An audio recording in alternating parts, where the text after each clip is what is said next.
आपने बोला कांग्रेस ने 70 साल में कुछ नहीं करा। सबसे पहले आप लॉ ग्रेजुएट होने के बाद एक इतना सा फैक्ट निकाल पाए कि कांग्रेस ने वास्तव में 70 साल राज करा है, कितने साल राज करा।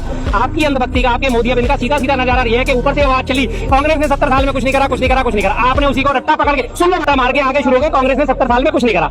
एक्चुअल तो कांग्रेस का शासन रहा है 52.5 साल। कांग्रेस ने 47 में आजादी शुरू होते ही 48 में कबायली युद्ध लड़ा पाकिस्तान के साथ। मालूम होगा आपको? शायद मालूम ही नहीं होगा, आपको नहीं मालूम होगा। 1950-51 में अपने पहले आम चुनाव हुए, ठीक है जी। नेहरू जी प्रधानमंत्री बने। 52 में चुनाव खत्म होते सबसे पहला एशियाड गेम्स, सबसे पहला एशियाड गेम्स भारत में आयोजित हुआ। मालूम है आपको? नहीं मालूम होगा। मालूम है? नहीं मालूम। हाँ, 52 में एशियाड आयोजित हुआ। उसके बाद उन्होंने IIT बनाई, एम्स बनाया, इसरो बनाया, भाखड़ा नामगढ़ डैम बनाया, बुधनी डैम बनाया, गुजरात में नर्मदा डैम बनाया, जिसका उन्होंने उद्घाटन भी एक वहां की झारखंड की संथाल लेडी थी बुधनी, उससे करवाया था, ठीक है जी। उसके बाद उन्होंने श्वेत क्रांति की शुरुआत करी, उन्होंने हरित क्रांति की शुरुआत करी। उन्होंने नेहरू जी के जाने के बाद लाल बहादुर शास्त्री जी है, उन्होंने जय जवान जय किसान का नारा दिया।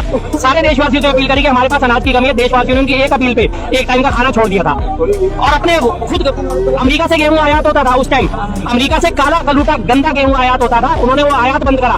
अमेरिका के भारी विरोध के बावजूद भी 1974 में इंदिरा गांधी जी ने 1974 में पोखरण परमाणु विस्फोट करा। निक्सन ने वहां से अपना 7वां बेड़ा भेज दिया कि तुम्हारी हिम्मत कैसे होगी विस्फोट करने की। निक्सन ने पोखरण 1974 में सबसे पहला परमाणु शक्ति विस्फोट जो करा था परमाणु शक्ति के लिए, जिसके बाद भारत हमारा परमाणु शक्ति संपन्न देश बना 1974 में। अमेरिका ने अपना विरोध करा, 7वां बेड़ा भेजा। इंदिरा गांधी जी ने एक बार भी उसकी परवाह नहीं करी।